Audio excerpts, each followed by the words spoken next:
Welcome to Shredder Fanfic. Like, subscribe, and hype video. Join members to gain early access to new videos.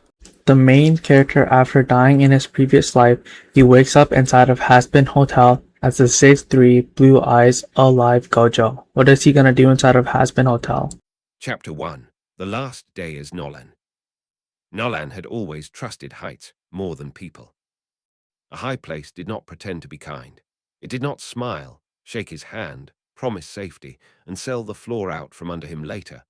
A high place gave one honest warning in the open air: slip, and gravity would finish the argument. Nolan liked that kind of truth. It made more sense than the men in clean suits who paid for disappearances and called the money consulting fees. Rain slicked the unfinished tower beneath his shoes. Below him, the city smeared itself into headlights, wet asphalt, and police lights too far away to matter yet. Above him, plastic sheeting snapped against bare beams. Behind him, three men with guns spread out across the concrete like they had rehearsed what courage was supposed to look like when cornered by numbers. The hard drive in Nolan's jacket felt heavier than a weapon. Names, accounts, shipment routes, private messages, photographs, copies of copies. Enough proof to hurt men who had spent years buying silence. He had not stolen it to become noble. He had stolen it because one of their dead girls had been his neighbor, because the police report had called her an addict before her mother finished identifying the body, and because Nolan hated being told what could not be touched. His plan had been simple: service stairwell, server room, copied files, maintenance lift, street. It had lasted 11 minutes. Then a guard panicked, the alarm tripped, and a bullet opened a hot line under his ribs before he reached the roof. "Kneel," the nearest gunman said. "Put the drive down." Nolan laughed, breathless and wet. "You first." The man's expression twitched. Fear, Nolan realized. Not much, not enough to save him, but enough to prove the files mattered. He looked once toward the drainage gap cut into the unfinished floor.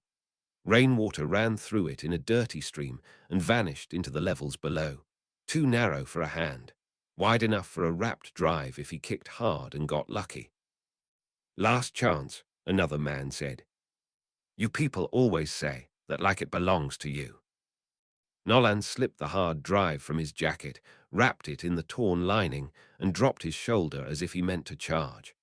The men flinched toward him. He used the movement to kick the bundle across the concrete. It skidded through rainwater, struck the edge of the drainage gap, caught for one awful second, then dropped. The sound came back twice. Plastic against metal, then plastic against something deeper. The nearest gunman swore and lunged. Nolan grabbed a loose length of pipe and swung with everything left in his ribs. It caught the man's wrist. The gun went off into the sky. Another shot snapped past Nolan's ear. Concrete chipped his cheek. He backed toward the open edge because the roof had stopped offering other directions. The men understood a second too late that the drive was gone. Their anger changed shape. They no longer needed him alive. Nolan felt the empty air behind one heel. For a moment, fear arrived clean and complete. It wanted him to beg. It wanted him to drop to the wet concrete, promise names, promise money, promise anything that turned falling into later. He hated how tempting it was.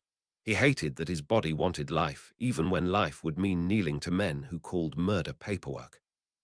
The gunman reached for him. Nolan twisted away from the hand and smiled because terror had arrived too late to teach obedience. His heel found nothing. The tower tipped. The rain, the guns, the plastic sheeting, the city lights, the men's shouting faces all tore apart as he fell.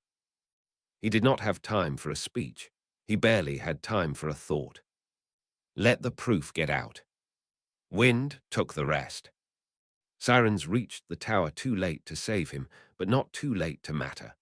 One floor below the roof, a patrol officer found a jacket sleeve caught on a jagged bolt near the drainage channel. Her partner told her nobody could have survived the fall. She answered that survival was not the only thing worth checking. The hard drive came up cracked, soaked, and blinking under her coat. Nolan never saw it. He never heard the arrests, the shouting, or the first frightened call made by a man who realized the dead could still ruin him. His body lay far below the roofline, broken by the honest law he had trusted more than people. His last choice remained above him, not noble, not gentle, but finished. He had refused to be owned. Chapter 2. Gojo Satoru Wakes in Hell. The first thing Gojo smelled was smoke. The second was blood old enough to belong to the building. He opened his eyes on a cold basement floor beneath a ceiling of black stone and sweating pipes. Red light pulsed through crooked cracks in the walls. Somewhere above him, laughter broke into screaming, then into music, then into the wet crash of something heavy hitting brick. Memory returned in pieces. Rain, concrete, a hard drive vanishing into a drainage gap, the city rising away as he fell. Nolan had died. The hands against the floor were not Nolan's hands. Long fingers, pale skin, a body balanced around strength it had no need to brag about. White hair slipped into his vision when he sat up. The world opened wider than sight should allow. Stone became density, heat, stress lines, and buried pressure. The air carried strange soul weight, bright and dirty, moving near enough to cursed energy for his new instincts to translate pieces of it.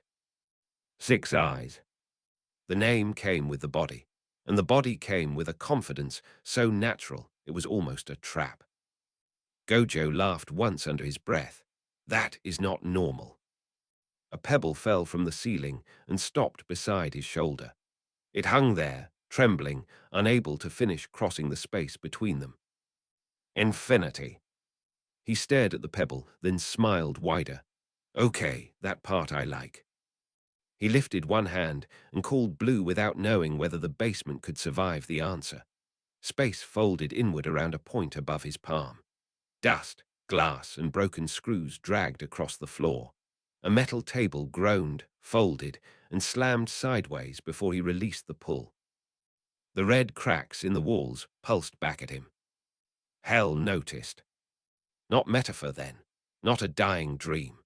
The pressure in the room had rules of its own, and it had recoiled from limitless like a hand meeting an unfamiliar blade. Gojo stood, brushed dust from his sleeve, and tried red. The reversal came rougher, bright and violent, eager to turn intention into impact. He aimed at the far wall and gave it less than the body wanted to spend. The blast still punched a hole through stone with a thunderclap that silenced the voices above. Debris froze around him, in a ragged halo. Beyond the hole, a tunnel climbed toward neon and noise. A demon with cracked yellow eyes leaned into view from the stairwell. He held a knife, saw the floating debris, saw Gojo's smile, and lowered the knife with the speed of a man discovering religion for practical reasons. New arrival, the demon asked. Something like that. You blew up my basement. Gojo looked at the crater, then the ruined table, then the demon. It has better airflow now. The demon swallowed and pointed toward the stairs. Streets that way. Don't sign anything. Don't step on glowing marks. Don't take free drinks unless you watched who died from the last one. Useful. You rent this place out often. Not to whatever you are. Gojo liked him better for the honesty. The stairs opened into a lane where pavement sweated red heat, and every sign looked like it had been designed by someone laughing during a knife fight. Pentagram City stretched beneath a burning sky, all neon teeth, gunfire, music, and sinners pretending damnation was just rent with worse neighbors. A brass token swung across the street on a red thread and hooked toward Gojo's sleeve. He stopped before it touched. A moneylender in a purple coat smiled from the pawnshop doorway. District toll. I just got here. Then welcome, pay. The token pressed against infinity and scraped uselessly at distance. The 6 eyes followed the thread back through the pawnshop, under the counter, into a stack of contracts written on skin-thin paper. Not a simple attack. A claim. Hell liked owning people by convincing them they had already agreed. Gojo pinched blue small enough to tug the token free without tearing the thread apart. The moneylender's smile died, as the brass charm spun above Gojo's palm. "Your greeting system is pushy," Gojo said. The token snapped back and struck the moneylender in the teeth. Sinners nearby went quiet. Some reached for weapons. The smart ones found doorways. Gojo did not chase anyone. He watched the reactions instead. Hell's first rule was not violence. Violence was everywhere. The rule was ownership. Every street, drink, favor, and signature wanted a piece of the soul holding it. Nolan's last thought had been refusal. Gojo slid his hands into his pockets and stepped into the city. Nobody here gets to own me. Chapter 3. The Rebirth Begins. 3 sinners made the first bad decision of Gojo's afterlife before he learned the street name. They saw white hair, expensive clothes, no visible weapon, and the relaxed posture of someone who had not yet been taught to keep his back to a wall. In Pentagram City that looked like food. The one with the cracked horn threw a brick. The one with the switchblade circled left. The last stayed nearest the alley mouth, already deciding whether betrayal counted if he ran first. The brick stopped beside Gojo's cheek. Gojo turned his head and looked at it. The sinner who threw it made a small sound. "Try again slower," Gojo said. The switchblade came next. It halted at his shoulder, point trembling against empty distance. A bottle followed, then a chain, then the cracked horn sinner's courage. All of it stopped short. The alley filled with objects that could not finish becoming violence. Gojo lifted one finger. Blue folded the alley inward. The switchblade, chain, bottle shards, 2 hidden pistols, and a rusted pipe tore out of greedy hands and slammed into the Bent Street sign above them. Metal wrapped around metal. The signpost groaned but stayed upright, decorated now with every bad idea the 3 sinners had brought. "That was your opening move?" Gojo asked. The runner near the alley mouth dropped to his knees first. "We don't know you." "I noticed." "Razor Tom said new ones pay." "Razor Tom needs better scouts."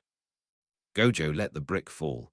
It hit the pavement with an ordinary clack, and all 3 sinners flinched harder than they had at the impossible part. Good. Hell had trained them to expect spectacle.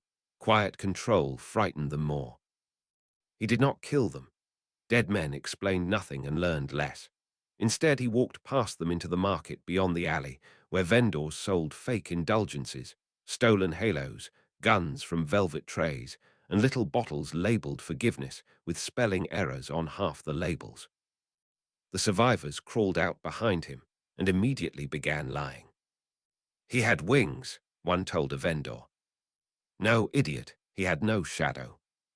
"He stopped a brick with his face." "He stopped it before his face." The correction mattered. Details mattered. Gojo bought a paper cone of fried something from a stall, decided it was not food by any reasonable definition, and kept walking while the rumor ran ahead.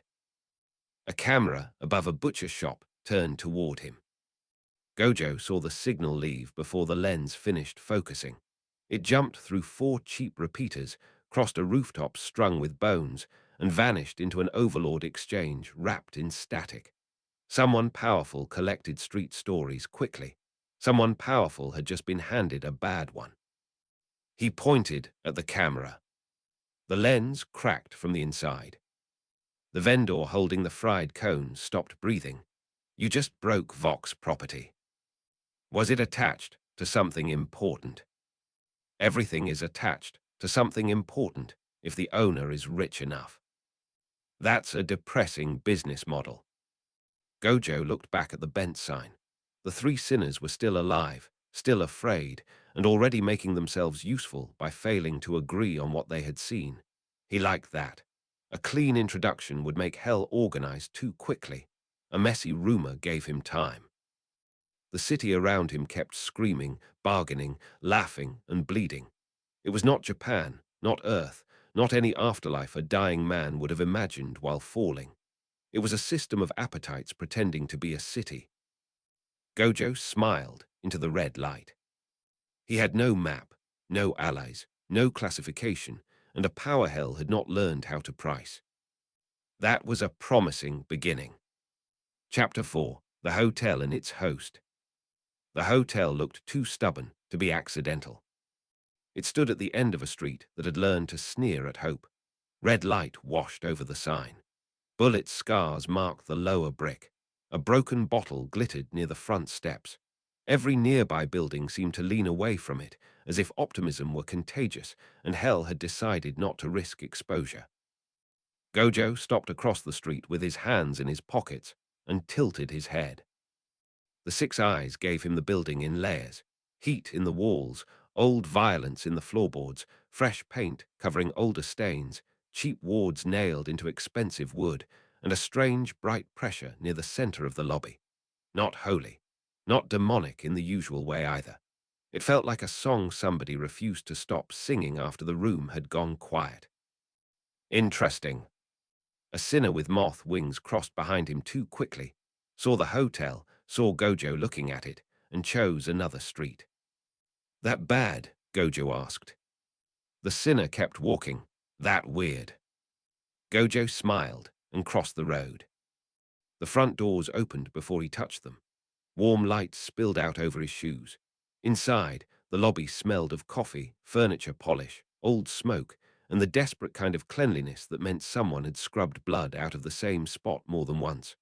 A chandelier hummed overhead. The front desk had a vase of flowers in it, 3 pens in a cup, and a tiny handwritten sign that said guests were welcome. The spear point aimed at his throat said the welcome had conditions. Vaggie stood behind the desk with her shoulders tight and her single eye already measuring angles. She did not lunge. That counted in her favor. She kept the weapon steady at a distance that would have mattered against almost anyone else. Gojo leaned forward until the spear stopped against infinity. It did not touch him. The point hovered a breath away from his skin, vibrating with Vaggie's grip. Good reflexes, Gojo said. Name, Vaggie snapped. Depends who is asking. The person deciding whether you leave through the door or the window. Gojo glanced at the window, then back to her. Window would be rude. You just cleaned. Before Vaggie could answer, a young woman in a red suit hurried down the stairs with a stack of papers clutched to her chest. Her smile arrived first, bright and determined enough to make the whole lobby feel briefly confused about where it was. Vaggie, wait, Charlie said. He walked in, that's a start. So do assassins. Assassins, usually, don't stop to admire the sign. Gojo raised one hand. For the record, the sign is trying very hard. Charlie lit up as if he had complimented a child. Thank you, I painted part of it myself. Vaggie's expression said she had not needed that detail shared with the possible threat.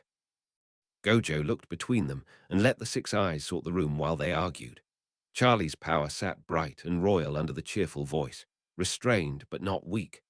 Vaggie carried old discipline and sharper grief, the kind that made a person put herself between danger and hope, even when hope was annoying. The hotel itself had thin old contracts in the beams, most of them patched, crossed out, or ignored by sheer stubbornness. Then the radio, static, moved. It crawled across the lobby from the shadow under the stairs, polite as a gloved hand reaching for a wallet. Gojo did not look at it at first. He let it come close enough for the intent to become legible. Not a killing blow, not a binding attempt, not yet. A question with teeth. The shadow reached for his sleeve and stopped against infinity. The air between Gojo and the shadow bent into an invisible distance. Static hissed. The chandelier flickered. Somewhere behind the wall, a radio tuned itself through 3 stations and landed on laughter. Oh, Gojo said, that was yours. Alastair stepped from the dim side of the lobby, as if he had been waiting for his cue, red, smile-sharp microphone cane resting lightly against one shoulder. His eyes slid over the stalled shadow, then over Gojo, then back to the space between them. A guest with manners, Alastair said. How refreshing. Vaggie's spear shifted toward him for half a second. Charlie noticed and lowered it with 2 fingers. Alastair, Charlie said carefully, we are not testing new guests. Perish the thought, my dear. I was merely greeting him in the local dialect. Gojo touched the stalled static with one finger. He did not make contact with the magic itself.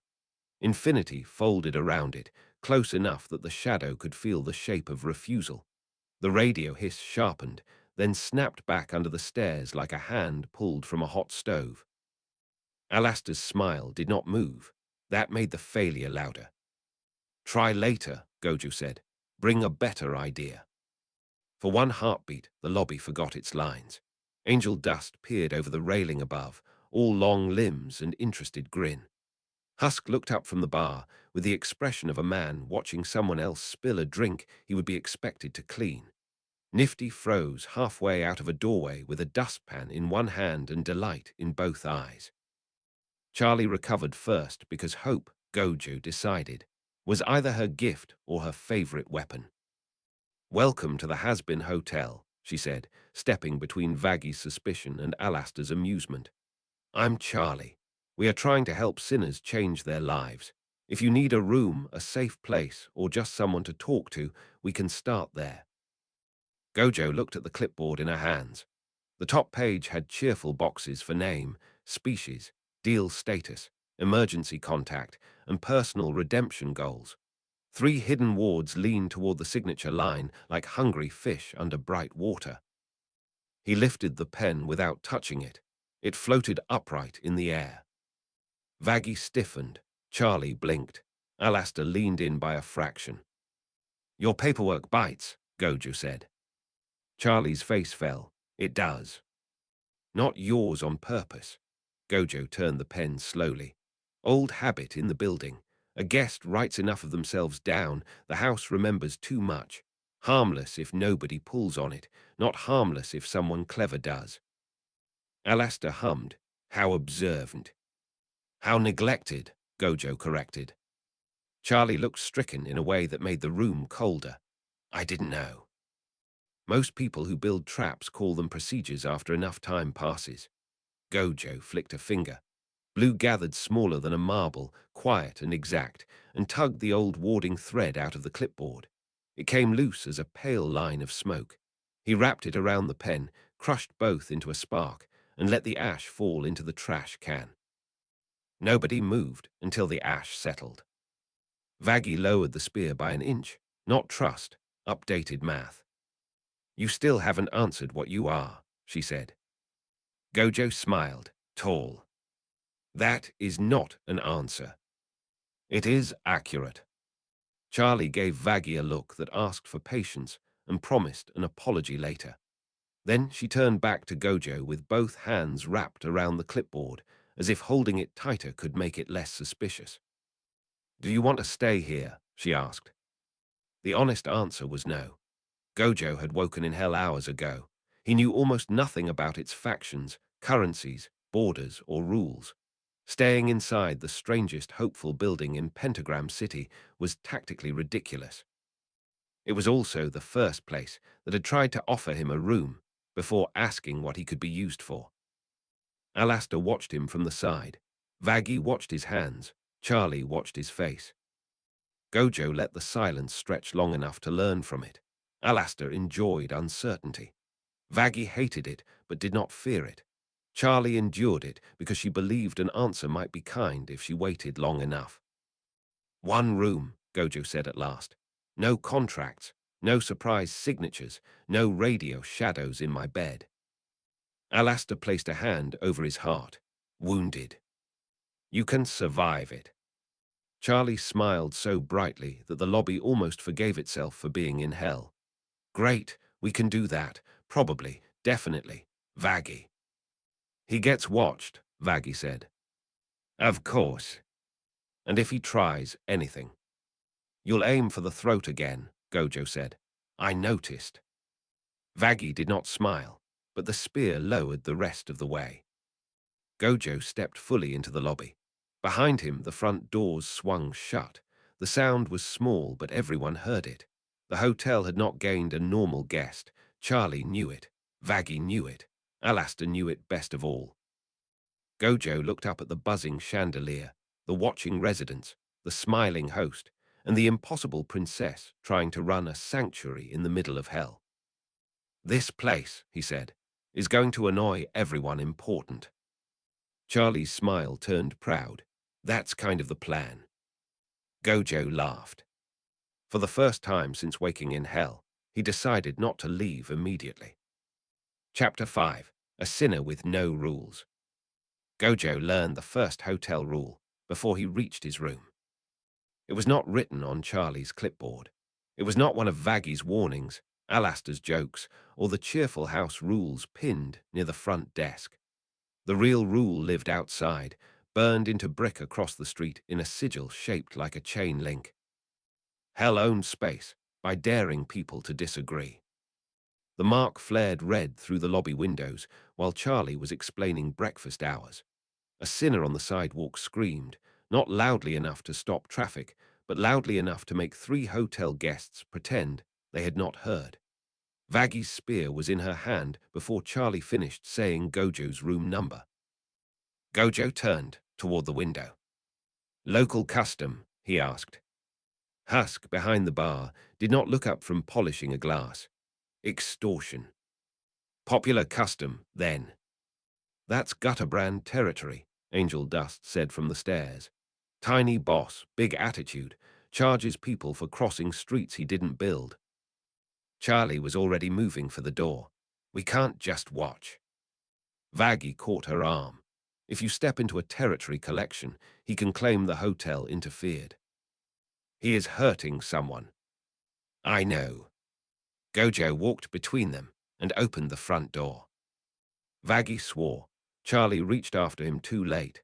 Alastair's static chuckle drifted from somewhere near the ceiling. The rain outside smelled like hot metal and cheap liquor. The street quieted by degrees as Gojo stepped onto the front stairs.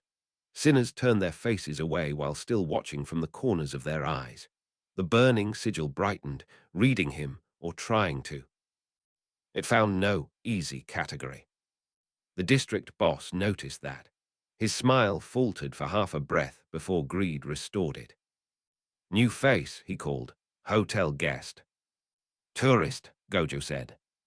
"Tourists pay tolls." "Do they get maps?" The boss laughed. His runners did not. They had felt the way the street mark kept sliding off Gojo's presence and returning confused to the wall. Charlie stepped onto the porch behind him. Vaggy stayed at her side, furious and ready. That mattered. Charlie wanted to help. Vaggy wanted to keep the help from becoming another hook in someone else's contract. The pinned sinner looked at them with rain running down his horns. "Don't," he rasped. "I signed. It's legal." "Legal is such a busy word down here," Gojo said. The boss lifted the silver receipt knife. "Name, debt, or blood. Pick one." Gojo walked down the steps. The knife came up. The sigil on the wall answered, sending a thread of red pressure across the street. It did not attack his body. It aimed for the idea of him: name, debt, weight, place, anything that could be filed and charged. The 6 eyes caught the trick in clean detail. Hell's contracts did not need a handshake if fear made a person accept the shape of the deal. Gojo let the thread reach the outer edge of infinity. It stopped. The boss frowned. "Problem?" Gojo asked. "You standing in my street is the problem." "Your street?" Gojo looked down at the wet pavement. "Did it tell you that?" The boss's smile hardened. "Bleed him." One runner lunged with the ledger chain. The other shoved the pinned sinner aside and slashed with a hooked blade. Gojo did not move fast. He barely moved at all. The chain halted 3 inches from his wrist. The blade stopped at his shoulder. Rain slid down both weapons and dripped off invisible space. The runners pulled. Nothing came closer. Inside the hotel doorway, Charlie drew in a sharp breath. Vaggy saw the same thing Gojo did. The weapons had stopped, but the sigil had not. It kept searching for a route around the distance, nosing through fear, debt, and the pinned sinner's signed name. So Gojo changed targets. Not large, not dramatic. A bright point of attraction formed near the burning sigil and pulled. The red mark peeled away from the wall in strips of light. The ledger chain snapped tight. The boss shouted for his runners to hold formation, but formation did not matter when the rule under their feet forgot which way ownership flowed. The sigil tore free. It folded into a tight red knot above Gojo's palm, still writhing, still trying to label him.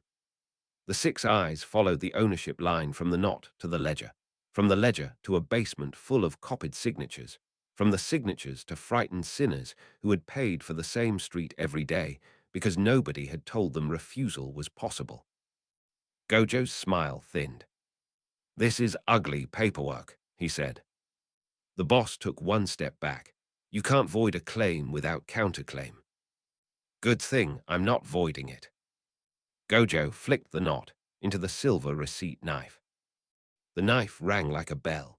Every receipt slip wrapped around the handle burst into red ash. The ledger on the runner's wrist flew open, pages turning so fast the rain could not touch them. Names flashed and vanished. Debts crossed themselves out line by line, not erased from hell, not magically forgiven in some holy glow, but severed from the full street toll that had been feeding on them. The pinned sinner fell to his knees. Charlie stepped off the porch despite Vaggy's warning. "Are they free?" she asked. "From this trick," Gojo said. "Not from every bad decision they ever signed." That answer hurt her. It also made her listen. The boss drew a second weapon, this one black iron with a little angelic silver welded into the edge. Not pure enough to be a proper holy blade, but close enough that the air around it felt colder. Vaggy noticed and moved. Gojo lifted one hand without looking back. "Stay there." "Don't give me orders," Vaggy snapped. "Then consider it free tactical advice." The boss charged. For the first time that afternoon, Gojo stepped aside with care. The silvered edge passed closer to infinity than the cheap knife had. Not through, not even nearly through, but close enough for the 6 eyes to mark the difference. Angelic metal had rules demonic steel did not. Even dirty, diluted, and badly welded, it pressed against the distance with a cleaner kind of hostility. "Useful." Gojo caught the boss by the coat without touching him. Blue tugged the man's collar backward and pinned him gently, humiliatingly, to the awning support. The boss kicked in the air. "You are making a mistake," he spat. "Probably," Gojo said. "I like to gather data. Gutterbrand will hear about this." "Good. Tell him his street has ventilation." The pinned sinner made a wet sound that might have been a laugh. Angel Dust laughed outright from the doorway. Husk muttered something about property damage and poured himself a drink. Charlie reached the freed sinner and helped him stand. She did not ask for gratitude. She did not ask him to come inside. She only asked whether he could walk. Gojo watched that more closely than the boss. The hotel's kindness was not efficient. It took too long. It exposed Charlie to too many angles. It made Vaggy stand with her back half-turned toward a street full of watchers because the person she loved had decided mercy mattered right now. In hell, that kind of behavior should have been suicidal. Instead, it made the crowd hesitate. Not because Charlie was stronger than the boss. Not because the hotel had suddenly become safe. Because Gojo stood between the street and the door, and every witness had just watched the local rule fail to name him. The sigil on the wall guttered out. No one cheered. Cheering would have admitted hope too loudly. The boss slid down the awning post when Gojo released him. His runners dragged him upright and backed away, all 3 trying to look as if retreat had been scheduled. Vaggy did not lower her spear until they turned the corner. "You just picked a fight with a territory boss," she said. "Tiny boss," Angel Dust called. "Still counts," Husk said. Charlie looked from the dead sigil to the freed sinner to Gojo. "You helped." "I was curious." "You helped," she repeated, softer and more stubborn. Gojo looked at the place where the red mark had burned. The wall was only wet brick now. No grand victory, no redemption, no permanent fix. By morning, another boss might paint another claim on another street and call fear a contract again. But tonight, The hotel door stood open behind him, and the watchers across the road knew at least one thing they had not known before. Gojo was not an overlord. He was not a normal sinner. He was not Charlie's obedient weapon. He was a guest with no readable leash. "Your hotel is going to cause problems," he told Charlie. Charlie smiled despite the rain. "I know." Gojo laughed and walked back inside. Behind him, the crowd finally started talking. Chapter 6, The First Demon Contract Test. The Blackbone fountain pen clicked against the hotel parlor table. Charlie had placed the guest form between herself and the broker 3 times. Each time, the paper had shifted back toward Gojo, as though the ink wanted him more than the contract wanted Charlie's approval. "That is not the form we use," Charlie said.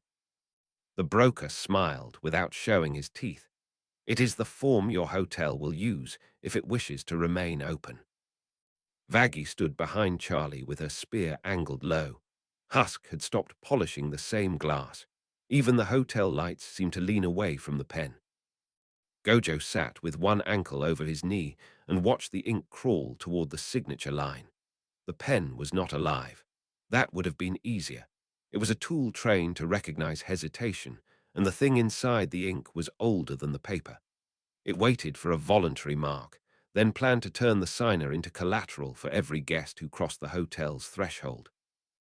"Do you usually threaten people before introducing yourself?" Gojo asked. "I offer practical protection. You offer a leash with expensive grammar." The broker's smile tightened. "Hell is built on obligations. Then hell should build better." The pen jumped. The signature line lengthened across the table. Black ink spilled over the paper, reached the table's edge, and rose in a thin hook aimed at Gojo's hand. Infinity stopped it a breath from his skin. The broker flinched before anyone else did. Charlie stepped between them. "No one is signing under pressure." "Then you are refusing the only reliable protection available to your guests." Gojo looked past him at the hotel's front doors. The 6 eyes followed the contract's hidden structure through the paper, down into the floorboards, and out toward a thin connection buried under the street. The broker was not the owner. He was a courier carrying someone else's claim.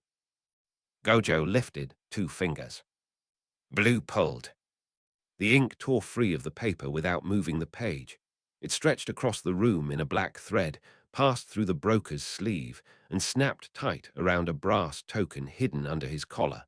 The broker fell against the table. The pen rolled toward the edge. Husk caught it with a towel. "I hate paperwork." "Who sent you?" Vaggie demanded. The broker tried to bite down. Gojo's hand closed. The contract thread tightened around the token, not the broker's throat, and the hidden name surfaced in the ink like oil on water. A minor territory holder who owned several safe houses near the hotel and wanted Charlie's guests counted as his inventory. Charlie went pale. He wants the hotel under his protection. He wants every frightened sinner who enters it to owe him, Gojo said. The broker looked at Charlie. Without a recognized claim, anyone can take them. Charlie took the pen from Husk, turned the original form over, and wrote a new line in thick red ink. "Guests may accept help. No guest becomes property by accepting shelter." The hotel lights steadied. The broker laughed once, uncertainly. "That sentence has no power." "Then it should be easy to sign," Charlie said. She signed first. Vaggie signed second. Husk added a short mark that looked suspiciously like a middle finger. Angel, watching from the staircase, shouted that he wanted a clause against surprise chores. Gojo did not sign. He pressed one fingertip to the black thread and let cursed energy travel through it. The connection to the territory holder collapsed with a dry pop. The broker's token split in 2. "Take your protection back," Gojo said. "It has been rejected." The broker stumbled toward the door, but Charlie stopped him. "You are leaving the original contract here." He looked at Gojo, then placed the papers on the table. By evening, the story had already changed 3 times. Some said Gojo had defeated an overlord. Some said Charlie had declared independence. The broker told the truth only to the person who had sent him. The hotel had found a way to refuse ownership without refusing help. Gojo stood beside the table and examined Charlie's red sentence. You wrote a rule without knowing whether hell would honor it. Charlie folded the form. I knew we had to try. He smiled. It was not approval, it was interest. Good, keep trying in public. It makes the dishonest easier to find. The broker returned the next morning without the contract. He brought 3 people instead. Charlie recognized none of them. Vaggie recognized the posture, witnesses who had been told they were neutral before anyone explained what they were witnessing. One wore a landlord's pin, one carried a ledger. The third was a woman with 2 children holding her coat. The broker stopped on the hotel steps. Your rejection created a problem. Gojo looked up from the lobby couch. Good morning to you too. The broker ignored him and addressed Charlie. The territory holder withdrew protection from 6 buildings after your hotel invalidated his collection token. These residents were told their safety depended on the agreement you destroyed. Charlie went pale. Gojo did not. He had expected retaliation. He had not known which people would be used to carry it. We didn't destroy their housing contracts, Charlie said. No, you demonstrated that the owner could not automatically classify your guests as inventory.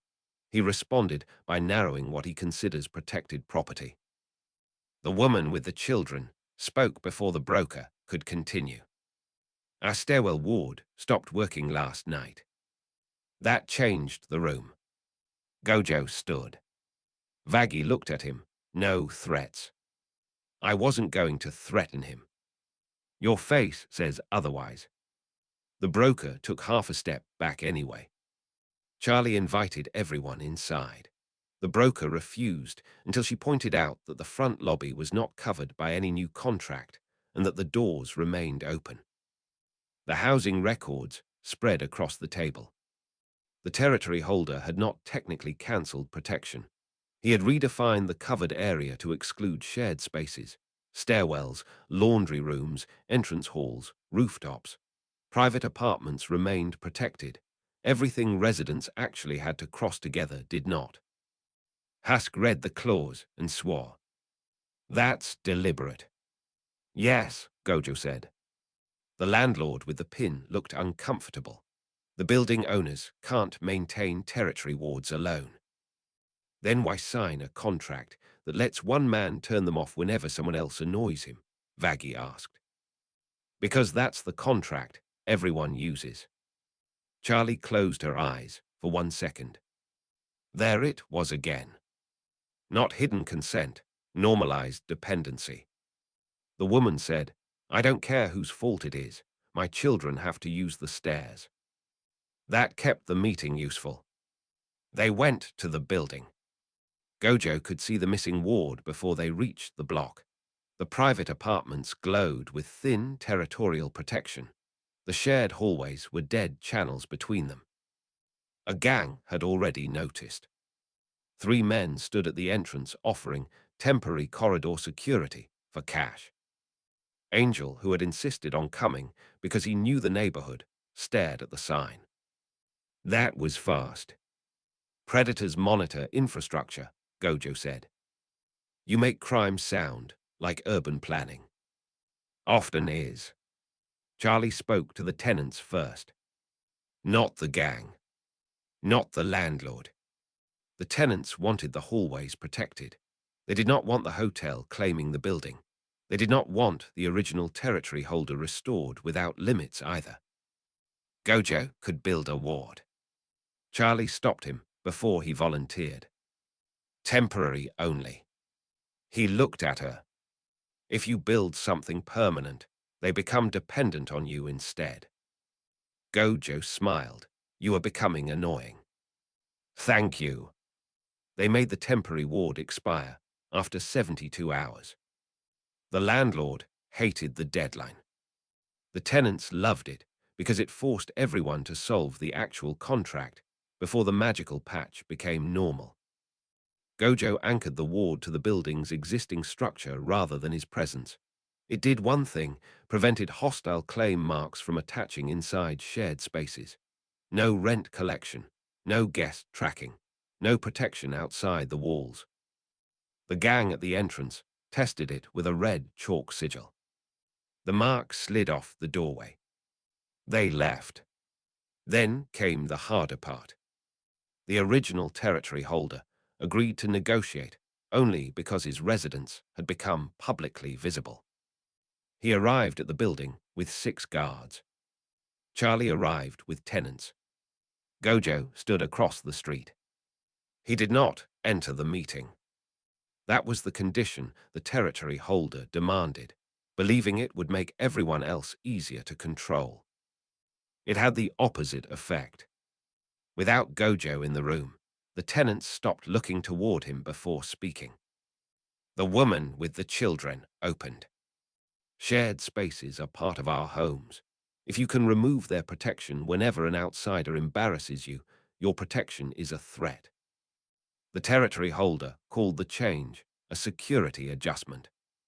The landlord asked who paid for a tax in excluded spaces. No answer. The ledger keeper produced records showing residents had paid the same protection fee before and after the exclusions. That ended the clean defense. The revised contract took all day. Shared spaces became mandatory coverage. Protection could be reduced only after public notice and a fee adjustment. Residents gained the right to organize substitute security if the territory holder withdrew service during a dispute. The territory holder kept his business. The tenants kept a route home. The hotel kept nothing except a copy of the agreement and the knowledge that its refusal had caused collateral damage it could not pretend away. When the 72-hour ward expired, the building's own protection remained. Gojo watched the temporary blue line disappear from the stairwell. The woman looked at him. You could make it better than theirs. Probably. Why don't you? Gojo looked at the children running up the stairs without waiting for him. Because then it would be mine to maintain. She nodded as if that answer was finally enough. Chapter 7: The Hotel Room. Angel Dust discovered the problem when his new room tried to lock him out. The handle turned once, twice, and then twisted back into place. A thin red line appeared across the nameplate. Nifty, standing on a chair with a dust rag in one hand, leaned closer. That is not supposed to happen, she said. Most things in this hotel say that before they bite me, Angel replied. Vaggie arrived with her spear already in hand. Gojo followed at an unhurried pace, the 6 eyes catching details nobody else could see. The nameplate had been painted over, but the old letters beneath it still held a contract. The room did not recognize Angel as a guest. It recognized him as a deposit. Move, Vaggie told Angel. I live here. Not according to the door. The red line brightened. Angel's shadow stretched toward the threshold, pulled by an invisible hook. He grabbed the frame before his feet left the floor. Gojo placed one hand between Angel and the door. Infinity stopped the pull. The room shuddered, and every nail in the frame turned toward Gojo like a row of tiny teeth. Someone built a claim into the room, Gojo said. Can you remove it? Vaggie asked. I can remove the part that thinks it has permission. He stepped inside. The room smelled of old perfume, dust, and a faint metallic sweetness.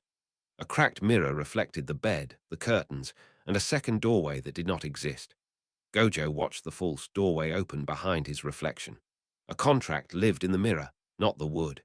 It had been designed to wait until an occupant slept, then treat every dream, secret, and injury as payment toward the debt of the room's former owner. Angel's smile disappeared. That thing has been in here the whole time. It was waiting for someone desperate enough to call the room safe. Nifty raised her hand. Can I stab the mirror? Later. Vaggie drove the butt of her spear into the floor. The ward flashed, pushed against her weapon, and sent a spark up her arm. She swore and stepped back. Gojo reached toward the mirror without touching it. Blue opened in the space between the glass and the wall. The reflection stretched toward his fingers. A red contract mark appeared in the silver backing, followed by a chain of names. Most had been crossed out. One remained active. Angel read it upside down. That is not my name. No, Gojo said. It belongs to the person who owned this room before the hotel took it. The room pulled again. This time it tried to use Angel's voice. Please, the false reflection whispered. Let me in. Angel stared at himself in the glass. That is creepy even by my standards. Gojo smiled and pinched the contract mark. The mirror cracked from corner to corner.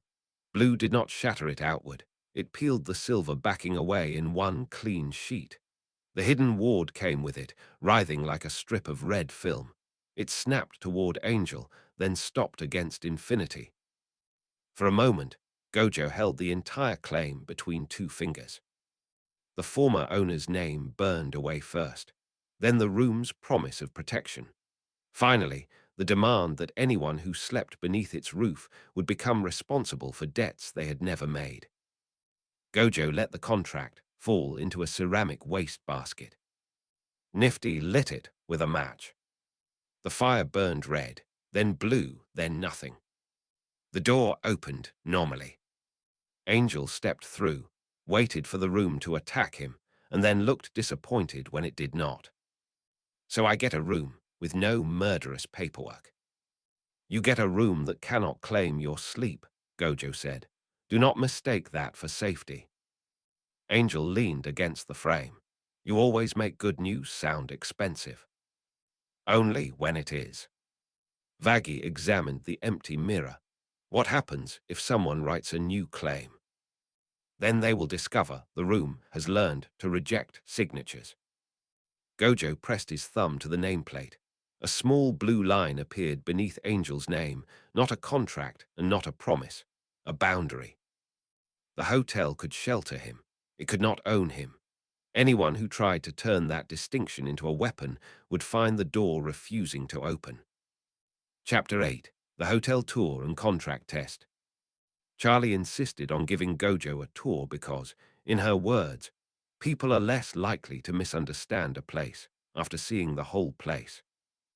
Husk muttered that people misunderstood things professionally. They started in the kitchen. A red ledger hung beside the pantry, its pages filled with names of sinners who had accepted meals and somehow owed service, favors, or portions of their souls in return. Charlie had never signed it. The hotel had inherited it from an owner who had vanished. Gojo flipped one page with a gloved finger. That one is still active, he said. Charlie frowned. The kitchen ledger. The clause beneath the menu. Husk took the book from him. The fine print crawled when he held it, rearranging itself to include his name. Put that down, Husk said. Gojo did not. He carried the ledger into the bar. The bar's bottles were arranged around another claim. Every drink served to a guest became a vote of confidence in the hotel's owner. Every refusal counted as evidence of disloyalty.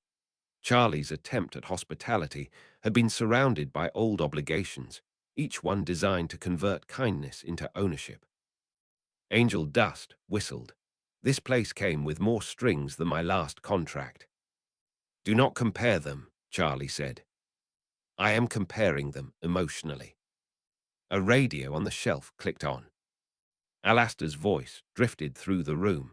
A tour is such a charming way to discover the sins of a building. Are you following us? Charlie asked. My dear, I am listening. Gojo glanced at the radio. The signal was not merely sound. It had been threaded through the hotel, touching the kitchen ledger, the bar's bottles, and the broken ballroom's old donation plaque. 3 different claims were trying to recognize one another. If one guest accepted any of them, the other 2 would have a route into the rest of the building. Alastair knew it. That was why the static sounded amused. "The ballroom is last," Charlie said. "The ballroom is the problem," Gojo replied. They entered through doors that no longer closed properly. Dust covered the stage. A chandelier hung from 3 chains. Beneath it, a brass plaque read, "Every guest protected by the house contributes to the house." Charlie stared at it. "That sounds reasonable." "It is not," Vaggie said. Gojo stepped onto the stage. The plaque lit up. The kitchen ledger flipped pages. Bottles rattled in the bar. The radio began to play a tune backward. 3 claims converged on the same point. Gojo standing beneath the chandelier. The hotel tried to make him acknowledge its ownership. He let the pressure reach him. Infinity stopped the contract at the edge of his coat. Blue opened under the stage and pulled the 3 claims toward a single knot. The ledger tore free of the pantry wall. Bottles rose from the bar in a spiral. The radio shrieked as its signal stretched across the rooms. Charlie grabbed Vaggie's hand. "Is the building going to collapse?" "Not if you stop apologizing to it," Gojo said. He closed his fingers. The knot folded inward. The old claims did not explode. They lost their connection. The ledger fell open to blank pages. The bar's bottles settled without breaking. The ballroom plaque cracked down the center and dropped a strip of brass onto the stage. Alastair's voice went quiet. Gojo picked up the broken piece and held it toward the radio. "The hotel can protect people without charging them for the privilege," he said. "If it cannot, it is only a prettier prison." The radio clicked back on. "How educational," Alastair said. "Try not to sound jealous." Charlie knelt beside the broken plaque. "Can we make new rules?" "Yes," Gojo said. "Rules that describe what the hotel does, not rules that decide who belongs to it." Vaggie looked at him sharply. "You are volunteering." "I am correcting a design flaw." Husk poured a drink. "That is the nicest thing anyone has said in this building all week." Gojo walked back through the kitchen, the bar, and the ballroom. The hotel felt lighter without the old claims tugging at it. Charlie still wanted to make the place good. Alastair still wanted to know what Gojo would do when something good became inconvenient. Gojo wanted the answer too. Chapter 9: The Hotel Rules. Charlie spread the new house rules across the lobby table and asked everyone to read them before arguing. Angel skipped to the part about chores. Husk read the line about guests not owing money. Vaggie checked the paper for hidden ink. Gojo watched the table. A tiny camera lens had been fitted beneath the rim. "That is not ours," Vaggie said. "No," Gojo replied. "It is waiting for someone to agree." Charlie leaned closer. The camera was surrounded by a ring of grey wax, almost invisible against the wood. 6 eyes revealed the rest, a listening contract that would activate when the hotel announced its rules. Whoever accepted protection under the new terms would also grant a remote observer the right to measure their debts, conflicts, and weaknesses. Charlie folded her hands. "Who put it there?" The camera clicked. A voice came through the lobby speakers. "A concerned party." "That is not a name," Vaggie said. "It is a category." Gojo picked up the rule sheet. The ink on the page shifted toward the camera. The contract did not need a signature. It needed the hotel to publish the rules while the device listened. Once the first guest said yes, the observer would own a record of every promise made under the roof. "Charlie," Gojo said, "read the first line." She did. "The hotel offers shelter to anyone who enters without violence." The grey wax warmed. Gojo flicked the paper. Blue pulled the hidden ink out of the sheet and drew it across the table like a wire. The camera lens turned toward him. Infinity caught the tiny metal needle that fired from its housing. Angel jumped behind Husk. Husk did not move quickly enough to avoid being used as cover. "Rude," Angel said. "Accurate," Husk replied. The needle stopped between Gojo's fingers. Its tip was coated in a liquid that did not drip. Angelic metal had been ground into it, thin enough to pass through a contract and sharp enough to make a soul remember pain. Vaggie recognized it. That came from an exterminator weapon. Not recently, Gojo said. Someone has been saving pieces. The voice in the speakers changed. You are making a simple registration needlessly theatrical. Then come collect your camera. The table split along a clean blue line. Gojo did not destroy the furniture. He separated the listening device from the wood and pulled the grey wax into a small sphere. The camera continued to transmit for 3 seconds after its wire had been removed. Then Gojo sent the signal back. A distant room answered with a gasp. The camera cracked. Charlie looked from the ruined lens to the rule sheet. If we publish the rules now, can they still use the contract? Not if you remove the promise they were waiting for. She crossed out one sentence and wrote another beneath it. The hotel offers shelter. No shelter guarantees safety, loyalty, redemption, or secrecy.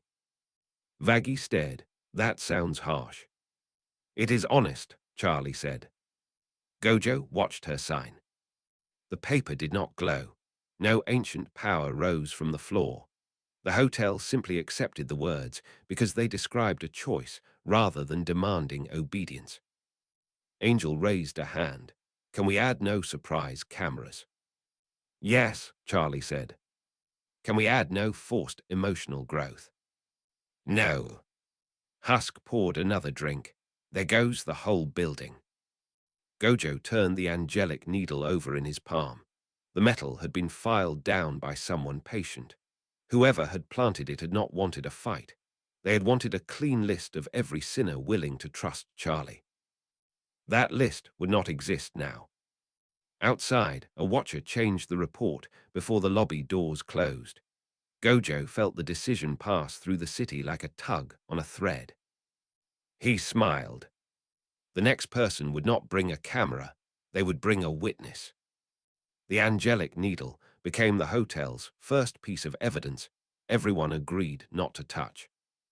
That lasted 20 minutes. Nifty touched the jar. Vaggie shouted. Nifty released it immediately and looked offended. I touched the jar. The jar contains a weapon from heaven. Then the jar should have a sign. Gojo, annoyingly, agreed. They moved the needle into the hotel's old office and created an evidence shelf. No magic, no special vault, just locked glass, labels, dates, names of who had handled each item, and a rule that nothing left without two people knowing why. Charlie loved the idea because it felt responsible. Husk hated it because she put him on the key list. Why me? Because you don't get curious about dangerous things. I get curious. I just prefer being alive. Exactly. The first item after the needle was the broken camera from the lobby table. The second was a piece of grey wax from the listening contract. The third arrived without warning. A small glass eye dropped through the mail slot at noon. Gojo stopped it before it hit the floor. The eye looked harmless. 6 eyes disagreed. A memory charm lived inside it. Not a recorder, a witness extractor. Anyone who picked it up would replay the last emotionally significant event they had seen, and the charm would copy the memory into whoever owned the matching receiver. Charlie looked horrified. Angel looked personally offended. That's invasive even for hell. Gojo floated the eye into an empty evidence jar. Who sent it? No signature. No contract thread. No signal while untouched. The trap depended on curiosity. That made Nifty the most dangerous person in the building. They waited. By evening, nothing happened. Gojo tried cursed energy at a distance. The eye stayed dormant. Vaggie moved it with tongs. Nothing. Husk insulted it for several minutes. No response. Charlie asked, what activates it? Probably skin contact. Then don't test it. Gojo smiled. Agreed. Everyone stared. What? Vaggie narrowed her eye. You agreed too fast. I'm capable of growth. The hotel sent the glass eye to Carmilla instead. Not because she was trustworthy. Because she had equipment designed for angelic and soul-bound objects, and because making one person outside the hotel part of the evidence chain meant the sender could not destroy the truth by targeting a single building. Carmilla's report arrived the next day. The eye activated on contact with living soul energy. It also carried a second function. If the memory it captured involved Gojo, it would mark the witness for later retrieval. The sender was not trying to spy on Gojo directly. They were trying to collect people who had seen him. Charlie read that line twice. Why? Gojo understood. Because first-hand witnesses are becoming valuable. Vaggie said, people can sell memories. I'll be forced to. The hotel changed procedure immediately. Anyone who witnessed a major fight involving Gojo could request a room away from public access for the next day. The hotel warned residents not to accept free memory charms, dream readers, truth interviews, or emotional recovery services from strangers. Angel looked at the list. That last one is going to ruin several businesses. Good, Vaggie said. The sender revealed himself accidentally. A week later, a minor broadcaster aired footage of Gojo's street fight from an angle no camera had captured. The image moved like memory rather than film. Details sharp where emotion had focused, blurred everywhere else. Gojo paused the broadcast. The witness had been the fried food vendor from his first day in hell. He remembered the stall. He remembered the man. The vendor was missing. They found him in a basement studio beneath a rumor market, alive and furious, strapped to a chair surrounded by glass eyes. Gojo entered without breaking the door because Charlie had made him promise the police equivalent local clerk would be able to inspect the scene afterward. The memory broker tried to bargain. I bought the memory legally. The vendor shouted, you bought one memory. The machine around him had been extracting more. Gojo pulled the glass eyes from the walls with blue. Every lens stopped in the air. You bought access once, Gojo said. Then you turned access into ownership. The broker reached for a contract release. Vaggie pinned his hand to the desk with her spear before he could activate it. The vendor was freed. The evidence went to Carmilla, the hotel, and the local records office in 3 separate copies. The glass eye from the hotel shelf remained untouched. Charlie added a new label beneath it. Some traps are safest when you do not need to prove you can survive them.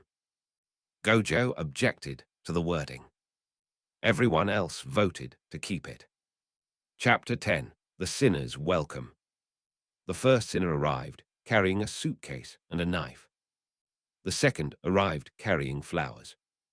The third arrived with 6 friends who stayed across the street and pretended not to know him. Charlie stood on the hotel steps and welcomed all 3. Vaggie watched the rooftops. Gojo sat on the railing, sunglasses hiding nothing from the 6 eyes. The street wanted an answer. Was the hotel a refuge, a trap, or a new weapon with a smiling princess at the front door? The sinner with the suitcase stepped forward. We heard the hotel takes anyone. Anyone who wants help, Charlie said. Help costs. Not here. The mark under his sleeve heated. Gojo saw the contract before it opened. The man had agreed to serve as bait for a gang waiting 2 blocks away. If Charlie let him cross the threshold, the gang could claim the hotel had accepted responsibility for whatever followed. Vaggie's spear came up. Charlie, move. The sinner pulled the knife. Gojo caught the blade between 2 fingers. It stopped against infinity, close enough for the man to see his own reflection in the metal.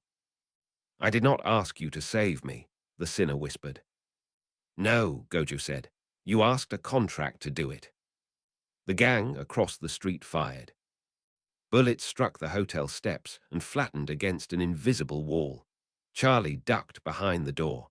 Vaggie sprang forward, but Gojo was already moving. Blue opened beneath the gang leader's feet. The street pulled inward. Weapons slid from hands, crates overturned, and the six friends crashed into one another without a single body breaking. Gojo did not drag them toward the hotel. He dragged the hidden contract out of the bait's sleeve. It appeared as a red chain tied to the gang leader's wrist. The leader shouted, "He came willingly."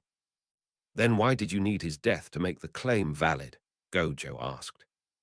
The leader's face changed. Charlie stepped onto the damaged stairs. "You planned to use him to attack the hotel." The sinner with the suitcase looked at the ground. "They said it would get me inside. And then they would take the first room." Vaggie pointed her spear at the gang leader. "Who owns the claim?" The leader said nothing. Gojo pulled once. The chain snapped at the sinner's wrist without cutting him.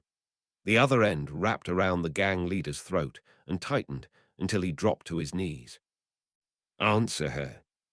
A name came out, not an overlord, a neighborhood broker trying to establish that the hotel could be forced to defend anyone who entered under false pretenses. Charlie took the knife from the first sinner and handed him the flowers from the third. "You can still come inside," she said, "but you tell us the truth first." He looked at Gojo, "And if I lie, then the door will be less welcoming." The sinner entered. The gang fled when Gojo released the street. Their leader remained behind, alive, humiliated, and carrying a clean rumor back to the people who had paid him. The six friends across the road did not follow. The one with flowers did. Charlie looked at the knife in her hand. "You could have killed them. I could have made the fight shorter." She frowned at him. Gojo smiled. "You wanted guests. Now you have one who knows the difference between an invitation and a trap." Vaggie watched the street, "And the next group will know we can be tested." "Good," Gojo said. "Honest enemies save time." The first new guest did not sleep that night. His name was Corrin. The gang that had used him as bait had spent 2 years teaching him that doors were temporary and invitations were traps with better lighting. Charlie gave him a key. Corrin checked the lock 6 times, put the suitcase against the door, and sat on the floor until dawn. Gojo knew because he walked past at 3 in the morning and saw the heat pattern through the wall. He kept walking. At breakfast, Corrin looked terrible. Angel noticed first. "You look like hell." Corrin stared at his plate. "We're in hell." Exactly, very on theme. Charlie sat across from him. "Was the room okay?" "Yes." "Did anything happen?" "No." "Then why?" Vaggie touched Charlie's shoulder. She stopped. Corrin looked toward Gojo instead. "You can tell if someone's outside my door, right?" "Usually." "Could you tell me if somebody comes?" Gojo put down his coffee. Everyone at the table waited for the easy answer. Yes. It would cost him nothing. It would probably let Corrin sleep. It would also make Gojo part of the door. "For tonight," Gojo said, "not forever." Corrin's shoulders dropped. Charlie looked at him, surprised by the limit. Gojo continued, "And tomorrow Vaggie teaches you the hallway alarm." Corrin frowned. "I don't fight." "Alarm doesn't care." Vaggie nodded. "You learn where the bell is, which window opens onto the fire ladder, and how to tell whether the room ward changed. That's it." Corrin agreed, reluctantly. That night, Gojo sat on the lobby staircase, reading a book he did not care about while Corrin slept upstairs. At 1 in the morning, a shadow moved through the hall. Gojo looked up. Angel carrying a blanket. What? You're creepy when you're on guard duty. I'm reading. The book's upside down. Gojo looked at the cover. It was experimental reading. Angel sat beside him. For a while, neither spoke. Then Angel said, "You know he might never stop asking. Then I'll say no eventually." That's rough. No, saying yes forever would be rougher. Angel picked at a loose thread in the blanket. Some people hear, "I'll protect you," and immediately start wondering when the bill comes. Gojo looked at him. Angel kept his eyes on the stairs. And some people hear, "I won't always protect you," and think it means you don't give a shit. Both can be wrong. Yeah. The hallway stayed quiet. Gojo understood something he had been circling since waking in hell. Boundaries were not only limits on what other people could take. They were also limits on what he promised to give. Those mattered just as much. The next morning, Vaggie ran Corrin through the alarm route. He failed badly. The first bell made him freeze. The second made him reach for the suitcase instead of the exit. Vaggie stopped the drill and asked why. Everything I own is in there. Then put the things you can't replace in a smaller bag. Corrin looked embarrassed. Charlie found him a shoulder pouch. They ran the drill again. This time he reached the stairs. By the fourth attempt, he reached the courtyard without looking toward Gojo once. Gojo noticed. He pretended not to. That evening, Corrin returned the key to Charlie. "I want a different room." Charlie panicked. Was something wrong? "No, this one's too close to the front stairs. I keep hearing everyone come in." Vaggie checked the available rooms. They moved him to the second floor, farther from the entrance and closer to the emergency ladder. Corrin slept without asking Gojo to watch. The change was so ordinary nobody celebrated it. Gojo liked that best. A week later, the gang that had used Corrin as bait sent another man to the hotel. Not armed. Not contracted. He stood outside and asked to speak to Corrin.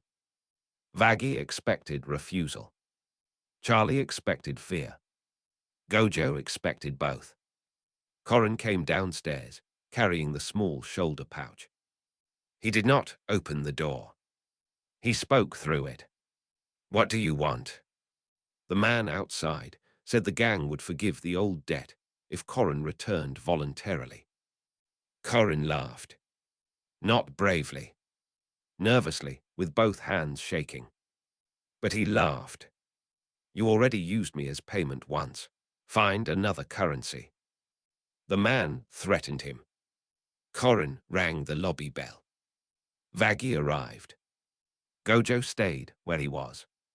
The messenger left. Corrin closed the door and leaned against it, breathing hard. Charlie approached. "Are you okay?" "No." She nodded. "Do you want company?" "Yeah." She sat beside him on the floor. Gojo looked away. The hotel had not made Corrin fearless. It had given him a door he could close himself. That was better than a shield he had to borrow forever. Chapter 11. Alastor smiles. The radio room was warmer than the rest of the hotel and smelled faintly of dust, brass, and burnt sugar. Alastor stood beside the microphone with one hand resting on its polished stand. Gojo sat in the chair opposite him, feet on a second chair, as though the room had been built for conversations rather than broadcasts. "You have been difficult to classify," Alastor said. "People keep trying to classify things before asking whether the thing cares." The microphone clicked. Alastor's smile remained fixed. "A favor, then. I can make certain names stop saying yours. I can keep certain doors open. I can arrange a little privacy for the hotel." "And what do you want?" "One answer. That is not a favor, That is a purchase. How wonderfully direct. The radio signal spread through the room. Gojo saw the shape of it in the air, sound on the surface, contract underneath. If he answered the question while the signal was active, Alastair would not own his soul. He would own the meaning of the answer within a defined circle of listeners. A smaller trap, but a trap all the same. Gojo leaned toward the microphone. Ask. Alastair's eyes sharpened. What are you planning to do with the hotel? Use it. The signal trembled. That is not an answer. It is the only honest one. Alastair's static deepened. The walls of the radio room stretched. For an instant, Gojo saw the building as Alastair wanted him to see it. A stage, every doorway a curtain, every person a prop waiting for a cue. Infinity stopped the image at the edge of his mind. Blue opened between the microphone and the floor. The radio signal bent downward, dragged through the brass stand, and struck the tile in a circle of sparks. The room snapped back into place. The contract beneath the sound had nowhere left to travel. Alastair's smile widened. Most guests would have panicked. Most guests do not have eyes worth respecting. A second voice came through the microphone. It was not Alastair's. It belonged to someone listening from a distant studio. Gojo Satoru, Vox said. You are making an enemy of everyone who matters. Gojo glanced at the radio. Then your market is smaller than advertised. The signal cut. Alastair chuckled. You could have destroyed the microphone. I wanted to see whether you would protect it. And you did. For the first time, Alastair's smile became still rather than cheerful. The radio demon lifted one finger. The microphone's red light went dark. You have learned something. So have you. I have learned that you dislike being interpreted. Gojo stood. Everyone dislikes being interpreted badly. At the door, Alastair's voice lost its musical warmth. One day, you will want something I can provide. Then you will name the price. And you will pay. I will decide whether the price is worth killing you over. The room became quiet. Alastair's smile returned, brighter than before. What a pleasant guest. Gojo left without accepting the favor. Behind him, the microphone began broadcasting static to an empty room. Alastair remained beside it, listening not for a confession, but for the exact distance at which Infinity had stopped the contract. That distance was information. Gojo had given him some. He intended to charge for the rest. Alastair did eventually offer Gojo something he wanted. He waited until nobody else was around. The hotel had gone quiet after midnight. Charlie was asleep. Vaggie was pretending to be asleep while still checking the hallway every 20 minutes. Husk had closed the bar. Angel was out. Nifty could not be reliably located and therefore did not count as alone or not alone. Gojo found a radio waiting on his windowsill. It was not plugged in. Subtle, he said. The radio clicked on. Alastair's voice emerged softly. I know where one of Heaven's discarded observation records is being sold. Gojo stopped smiling. Price. A conversation. We already had one. A useful one. Dangerous distinction. Alastair named the market anyway. An old broadcast archive beneath Cannibal Town. The record supposedly contained an exorcist's account of why angelic weapons changed behavior around certain sinners. Gojo wanted it. That was the problem. Alastair knew. What do you want answered? Gojo asked. Nothing yet. Attend the archive with me. If the record is genuine, I receive one question afterward. You may refuse to answer. Gojo stared at the radio. No binding if I refuse. None. No ownership of the meaning. Static brightened with amusement. You wound me. No. No. Gojo accepted. The archive was real. That annoyed him. He and Alastair entered through a back room where old reels hung from hooks and voices, whispered from boxes that had not been opened in decades. The owner was a thin sinner with too many ears and no interest in politics beyond the price of information. The Heaven record cost 3 favors. Gojo refused favors. Alastair paid with 1 old song recording and 2 names from a dead territory dispute. Gojo looked at him. Generous. I collect things to use them, dear boy. Hoarding is for dragons and bureaucrats. The record played on a hand-cranked machine. The exorcist voice was old. It described an extermination where 2 weapons had failed to behave normally around a sinner who protected another soul at the moment of impact. The report blamed corruption in the steel. A handwritten note beneath it proposed another explanation. Holy purpose follows moral relation, not only physical target. Gojo listened twice. The theory matched what he and Vaggie had begun discovering. Alastair watched him, not the machine. Worth the trip? Yes. Then my question. Gojo leaned against the archive shelf. Ask. Alastair's smile became quieter. If Charlie's project succeeds, and a sinner truly changes enough to leave hell, will you still stay? Gojo had expected something about power. Ownership. Earth. His plans. Not that. That's your question. It is. Gojo looked at the old Heaven report. If redemption were real, the hotel would change fundamentally. Its purpose would stop being stubborn hope and become proven mechanism. Heaven would react. Hell would react. Overlords would either exploit the root or try to destroy it. Would he stay? He could refuse. No contract compelled him. That made answering matter more. I don't know. Alastair's eyes sharpened. Gojo continued. If it works, Charlie doesn't need me to prove the hotel isn't a joke. She gets a bigger problem, everybody else wanting to own the proof. That did not answer the question. It did. I don't know what I'd choose after the world changes. Alastair's smile widened. An honest uncertainty, how rare. Don't enjoy it too much. Too late. They left the archive without fighting. That was somehow more uncomfortable than every other meeting they had held. At the hotel, Gojo placed the copied Heaven record on the evidence shelf. Charlie found it the next morning. Where did this come from? Alastair. She looked alarmed. What did it cost? 1 question. What did he ask? Gojo smiled.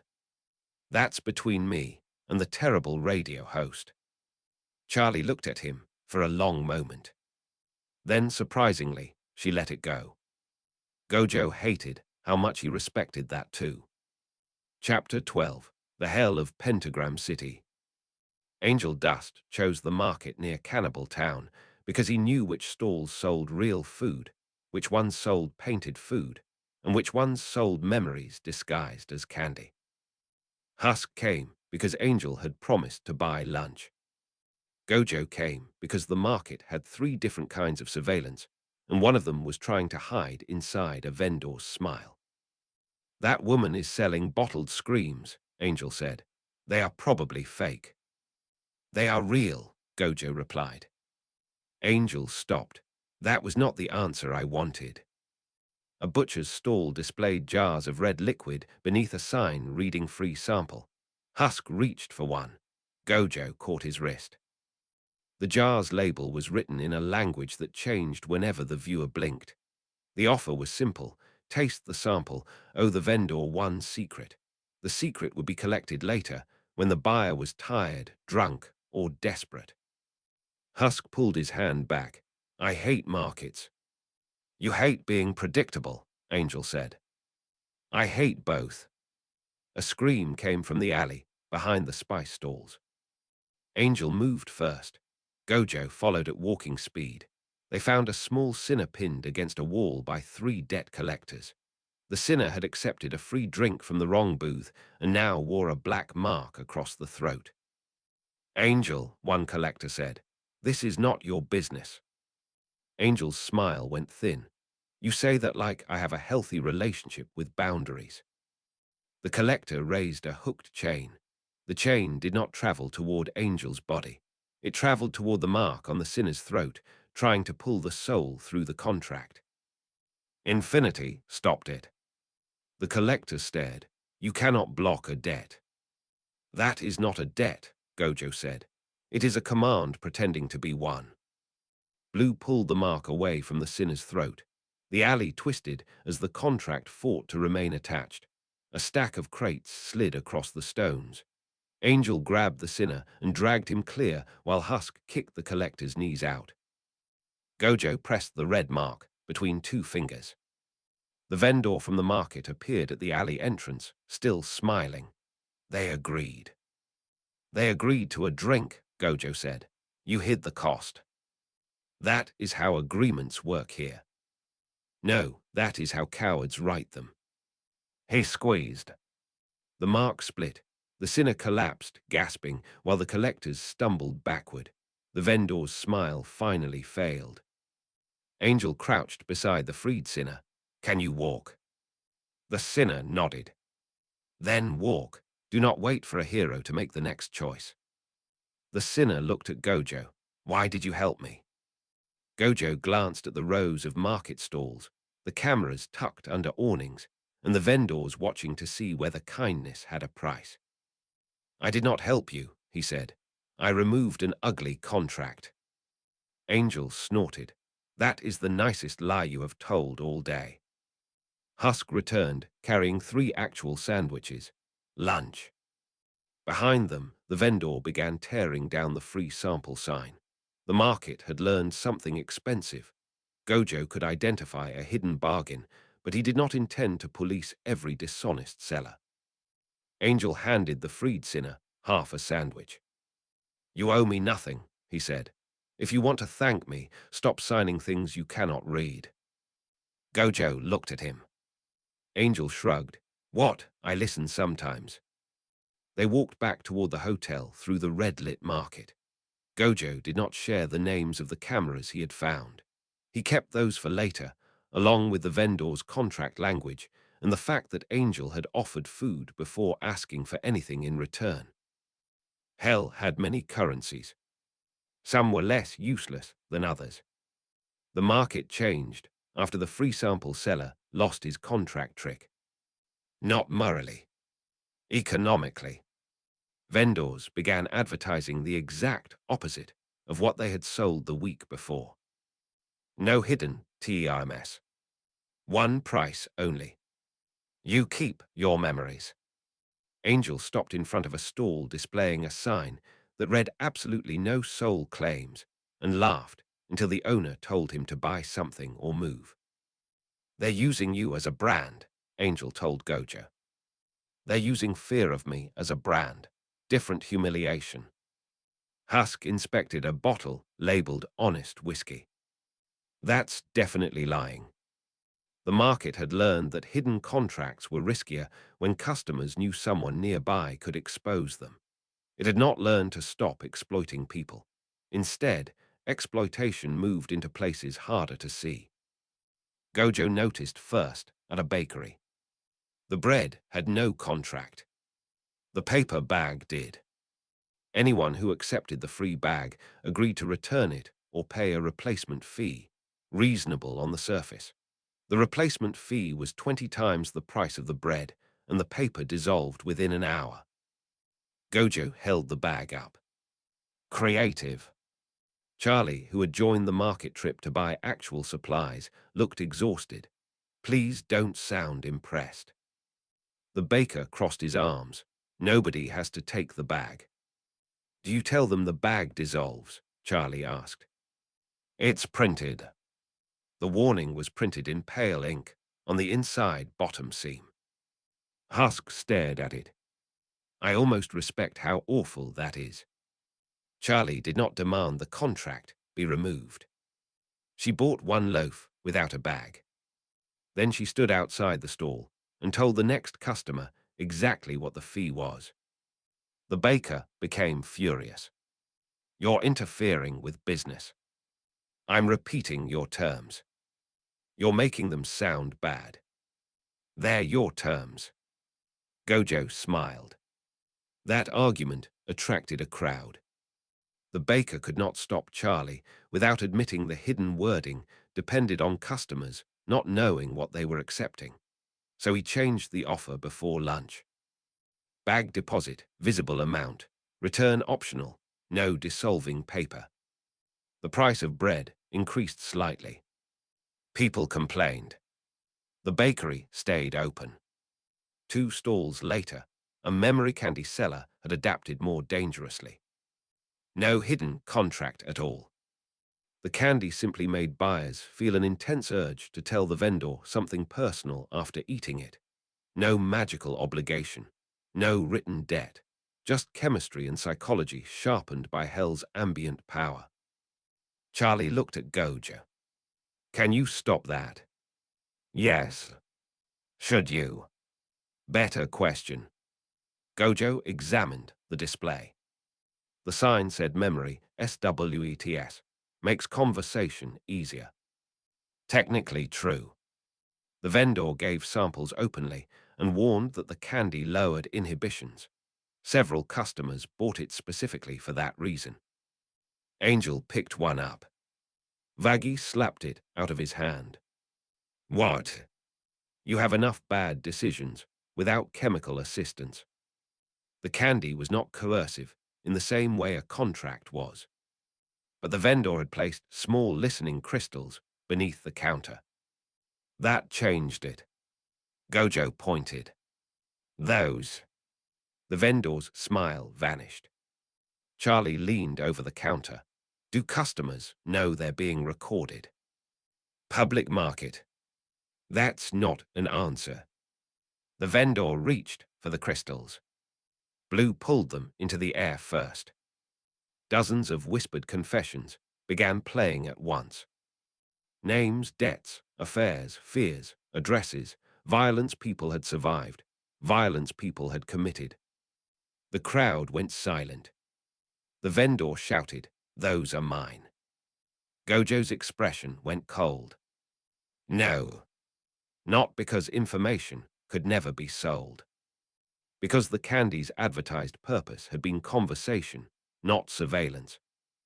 The customers had chosen loosened inhibitions. They had not chosen permanent recording. Charlie called local market enforcement. That surprised everyone, including Gojo. "You're using the system." "When the system has a rule that helps, yes." "Dangerously reasonable."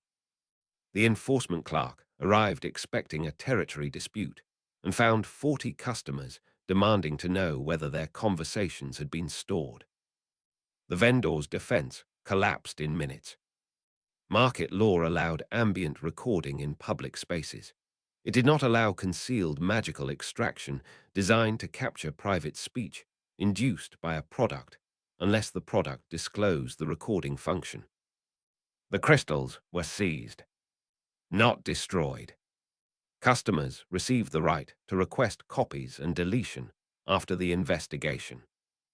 Gojo liked that more than smashing them. It left evidence. The incident spread across the market. By evening, signs changed again. No recording. Recording active. Ask before sample. Some were honest. Some were lies.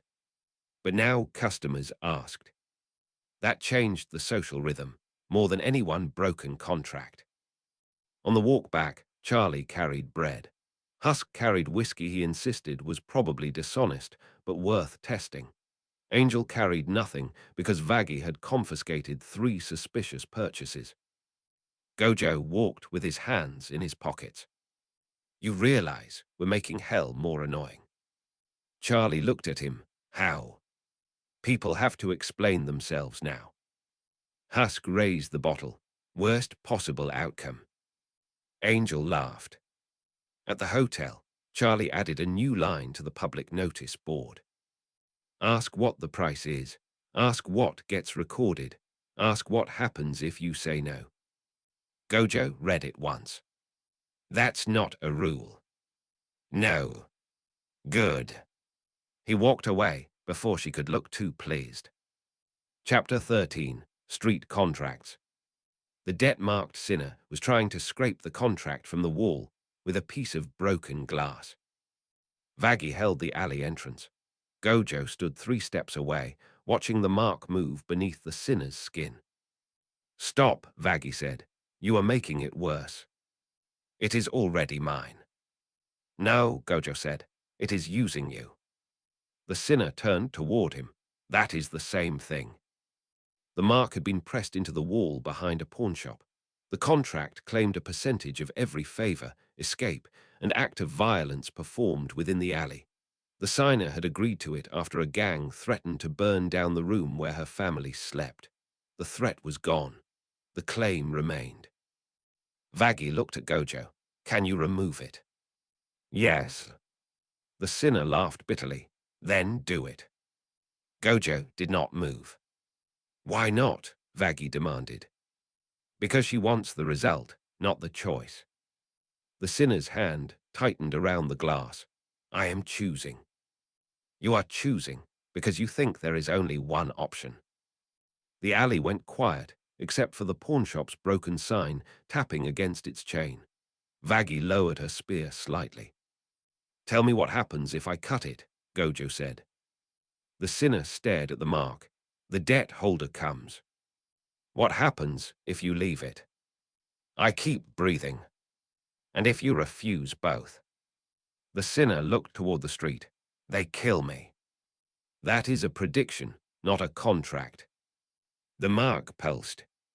A second figure stepped from the pawnshop doorway, carrying a ledger bound in red thread. The signer has no right to renegotiate. Vaggie raised her spear. You are the debt holder. I am the witness. Then witness this. She lunged. The figure snapped open the ledger, and the alley filled with red lines. Each line represented a possible action. Vaggie's spear, the sinner's retreat, Gojo's hand, the door behind them. The contract wanted to convert movement into proof of consent. Gojo let the lines touch infinity. They stopped. Blue pulled the ledger from the witness's hands. The book flew across the alley and slammed against the pawnshop wall, open to the original signature. The ink was layered over older ink. Beneath, the agreement sat a second clause. The signer would remain bound even after the threatened family had been released. Vaggie's eye narrowed. You lied about the terms. I used the terms available. Gojo reached toward the mark. The sinner stepped between them. Wait. Vaggie looked at her. You just asked him to remove it. I asked him to show me the choice. The sinner turned to the witness. I will keep the debt if I choose to owe it. I will not keep the part that says my fear belongs to you. The contract shuddered. It had not been written for that sentence. Gojo smiled and touched the mark. Cursed energy moved through the false clause. Blue separated the threat from the promise, the coercion from the decision. The mark cracked open without tearing the sinner's skin. The first half burned away. The second remained as a thin line on her palm. The witness screamed. His ledger split down the spine. You still owe what you knowingly accept, Gojo said. The sinner looked at the line in her hand. Then I will decide what that is. She dropped the broken glass. Vaggie watched the debt holder flee into the street. You could have erased the whole thing. Then she would learn nothing about the next person who offers her freedom. That is a cruel way to teach. It is a cruel place. The sinner folded the remaining contract around her palm and walked out of the alley under her own direction. Vaggie stayed beside Gojo. Charlie would have removed all of it. Charlie would have asked first. And you did not. I asked the question she needed. Vaggie looked at the mark. then at the empty doorway. Do not mistake that for trust. Gojo adjusted his sunglasses. I would be disappointed if you did. Chapter 14. The Hotel's Unlikely Guest. Charlie held the breakfast meeting because she believed difficult decisions went better when everyone had eaten. Husk believed difficult decisions went better when everyone stopped talking. Gojo sat at the end of the table while Charlie arranged 6 copies of a guest agreement. Vaggie stood behind her chair. Angel lounged across 2 seats. Nifty had already read the document upside down. Husk poured coffee and refused to look impressed. I want the hotel to recognize you as a guest, Charlie said. I am already sleeping here. That is not the same thing. What is the difference? Charlie took a breath. A guest has rights. A guest has responsibilities. A guest is not an employee, a weapon, or property. Vaggie's spear remained within reach, and a guest does not attack residents. Gojo looked at her. Then do not give me residents who deserve attacking. Angel raised a finger. That sentence is why we need paperwork. Charlie slid the first agreement across the table. It included the hotel's usual rules. No violence in common areas, no harm to guests, respect for staff, and cooperation with rehabilitation efforts. Gojo read the clauses once. Cooperation with rehabilitation efforts is not a rule, he said. It is a demand, wearing a ribbon. Charlie winced. I am trying to help people. Try without owning their improvement. The breakfast room's windows darkened. A thin red symbol appeared beneath the table. Vaggie grabbed her spear. Nifty ducked under a chair. Angel stopped smiling. Gojo saw the symbol connect to every copy of the agreement. Someone had altered the ink before Charlie placed it on the table. If Gojo accepted the document, the hidden clause would classify him as hotel property whenever he acted on hotel grounds. The trap was not Charlie's. It had been inserted by someone who wanted the meeting to become proof that the hotel had acquired a weapon. Charlie stared at the paper. I did not write that. I know. The symbol opened. A red cord shot from the agreement toward Gojo's wrist. Infinity stopped it. Another cord struck the ceiling, then the floor, attempting to bind the room's occupants together as witnesses. Gojo lifted one hand. Blue pulled the hidden clause out of every copy at once. The ink gathered above the table, twisting into a small red knot. Nifty stabbed it with a butter knife. The knot screamed. Husk looked into his coffee. Breakfast is ruined. Gojo held the knot in the air. 6 eyes followed its connection past the hotel walls, through an alley, and into the hands of a watcher who had been waiting for the contract to activate.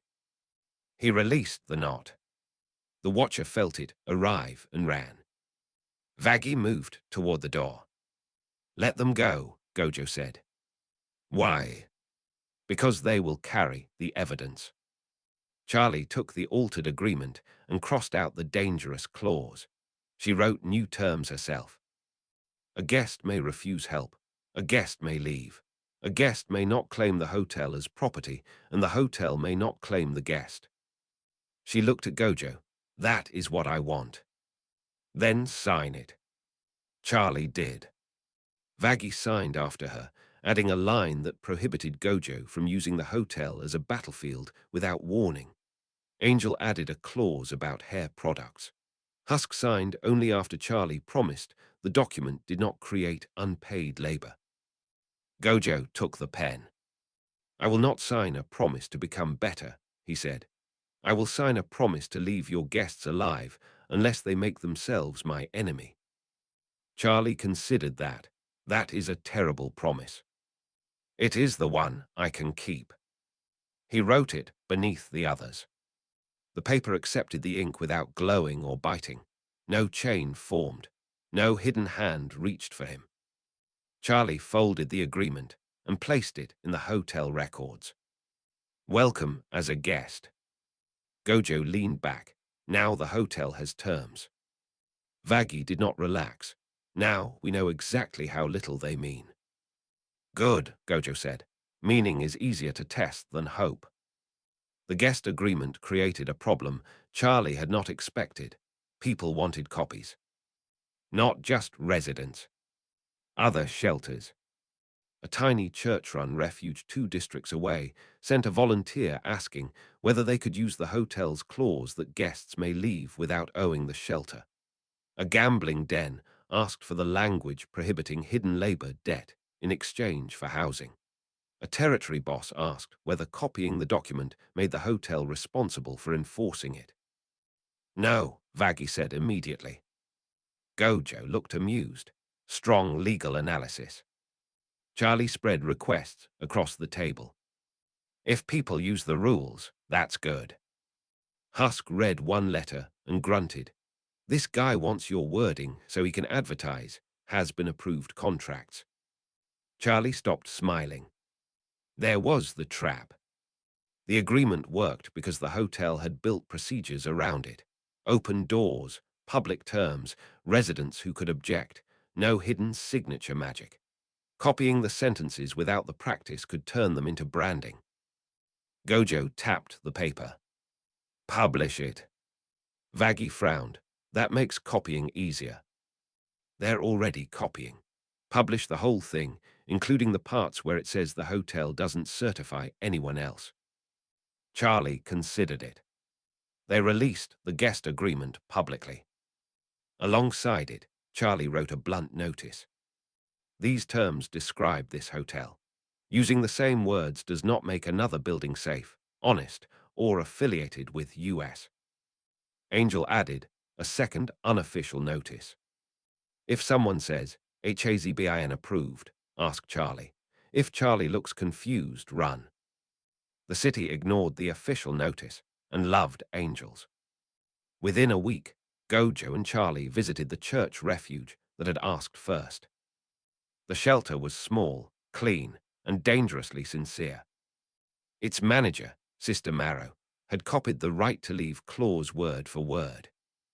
She had also kept a rule requiring guests to attend nightly confession meetings. Charlie read it. Is confession required to stay? Yes, we need to understand what people are running from. Gojo looked at Charlie. He did not need to say anything. Charlie asked, then can they leave the confession without losing their bed? Sister Marrow hesitated. There it was. The shelter believed in freedom while tying survival to disclosure. Not maliciously, which made correction harder. A resident named Pike spoke from the doorway. I lie every night. Everyone turned. Pike shrugged. I tell her something embarrassing enough to count, but not the thing that got me hunted. If I tell the real thing, someone here might sell it. Sister Marrow looked wounded. We have confidentiality. You have 6 volunteers and paper walls. Gojo liked Pike immediately. The shelter changed the rule. Not confession required. Check-in required. Residents had to confirm they were alive, identify immediate threats to the building if they knew of any, and could choose whether to discuss anything else.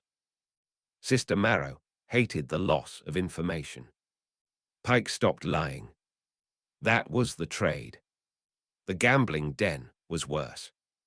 Its owner had copied the hotel's no hidden labor debt clause while adding a voluntary entertainment contribution that residents could satisfy through gambling work. Gojo read it once. You wrote the same trap with prettier nouns. The owner objected that nobody was forced. Charlie asked what happened if someone refused the contribution. Their room rate tripled. The owner called that market pricing. Gojo called it stupid. They did not fix that shelter. They left. That mattered too. Not every bad agreement became the hotel's responsibility because it used familiar language.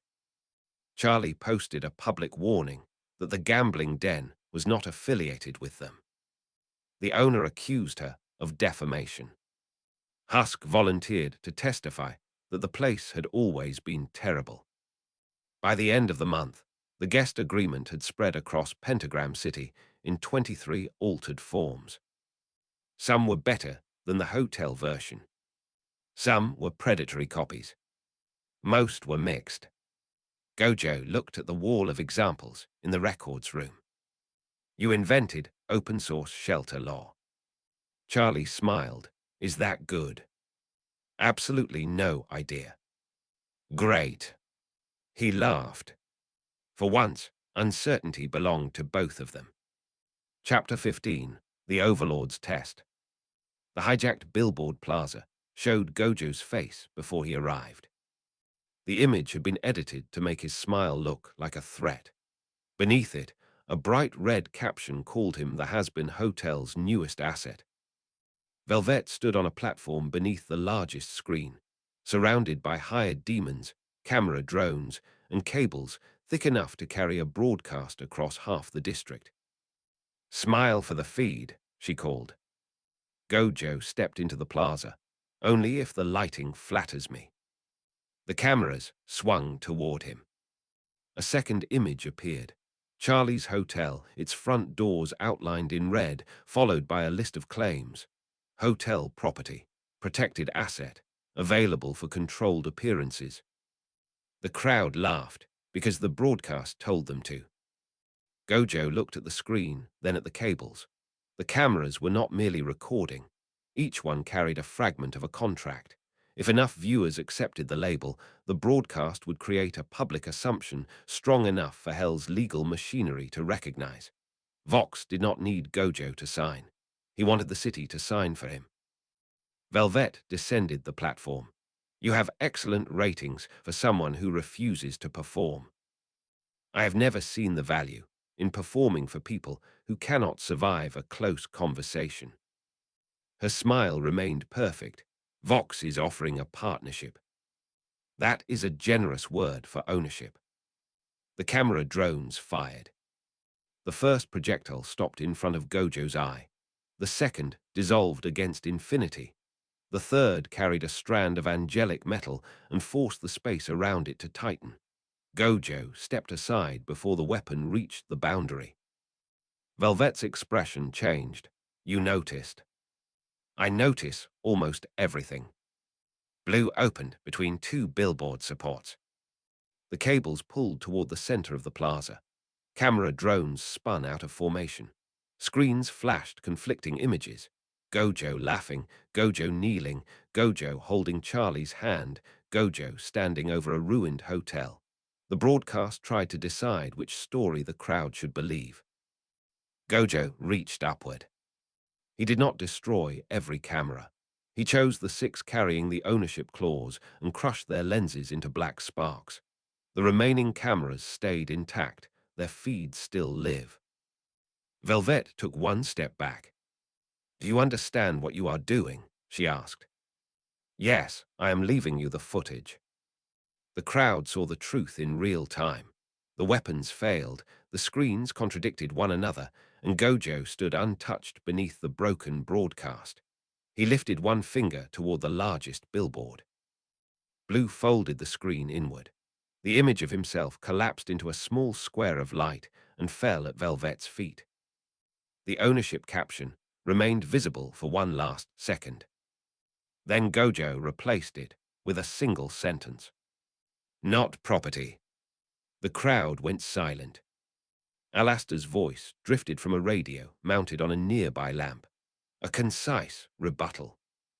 Gojo glanced at the radio. You sound disappointed. Not at all. Vox will be furious. Then the broadcast was useful. Velvet looked around the plaza. Her crew had stopped waiting for orders. They had seen the cameras fail and understood that the screen had become evidence against the person who paid for it. Vox will make this expensive, she said. Tell him to bring a better price. Gojo walked through the plaza while the remaining cameras followed. He allowed them to record his face, the broken screen, and the caption that could no longer be defended as satire. By nightfall, every faction in Pentagram City had a version of the event. Vox claimed technical failure. Velvet claimed it was an experimental segment. Alastair called it a charming refusal. Charlie called it a problem. Gojo called it advertising. The difference mattered. Advertising invited people to look. Looking made them curious. Curiosity brought enemies closer than fear ever could. Velvet sent Gojo a bill for the destroyed cameras. Gojo sent it back with corrections. 6 cameras had carried the ownership clause. He had destroyed 6 cameras. The invoice listed 24, 2 lighting rigs, a platform repair, emotional damages, and brand destabilization. He crossed out the last 3 times. Charlie found him at the lobby desk. "Are you negotiating the bill?" "I'm improving it." "You broke their equipment." "6 pieces of it." "On purpose."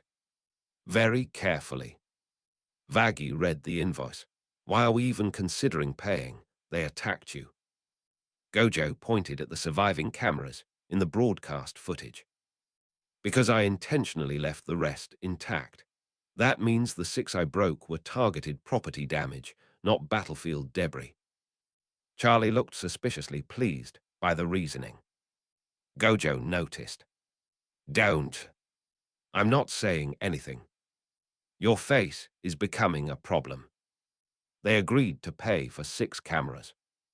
Not the platform, not the lighting, definitely not brand destabilization.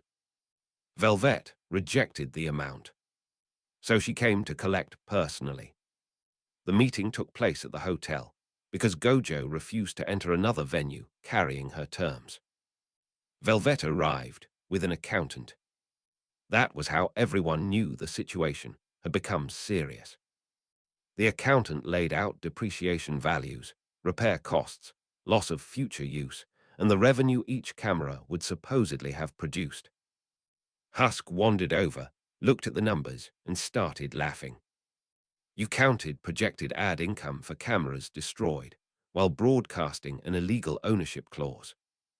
The accountant stiffened. "The ownership clause is disputed. The footage literally shows it." Velvet glared at him. "Go back to your bar." "Pay me." "For what?" "Consulting." Gojo nearly applauded. The argument became useful. The cameras did have value beyond replacement cost. Gojo had chosen to destroy them because their contract fragments were active. If he wanted to claim precision mattered, he could not pretend the destroyed property was worth 0 simply because he disliked its purpose. Velvet, in turn, could not charge future advertising revenue without admitting the cameras were intended to keep broadcasting the ownership claim after Gojo's refusal. That admission would hurt her more than the money helped. They settled on replacement value, plus 1 day of lost ordinary recording income. No brand damages. No platform costs. No apology. Gojo signed the payment authorization himself. Velvet stared at the signature. "You know I could publish this as proof you accepted responsibility." "You should." She blinked. "Publish the invoice too." That was less attractive. The full record showed exactly what Gojo accepted responsibility for and what he rejected. 6 cameras. Not the narrative. Velvet folded the paper. "You're irritating when you're violent. You're worse when you're reasonable." "Thank you." After she left, Charlie asked why he had bothered. Gojo looked at the receipt. "Because not property doesn't mean no consequences." Vaggie leaned against the desk. "You realize you're becoming easier to live with." "Take that back." "No." The bill went into the hotel archive beside the footage. Years later, if anyone claimed Gojo simply destroyed whatever rules he disliked, the record would contain a less flattering and more accurate story. He broke 6 cameras. Then he paid for 6 cameras. The ownership clause stayed dead. Chapter 16. The Overlord's Invitation. Velvet's courier found Vaggie outside the hotel with a black envelope balanced on one gloved palm. "For Gojo," the courier said. "Attendance is expected." Vaggie took the envelope without opening it. The wax seal was shaped like a smiling mouth. 6 eyes saw the second seal beneath it, a thin contract that would classify Gojo's arrival as acknowledgement of overlord jurisdiction.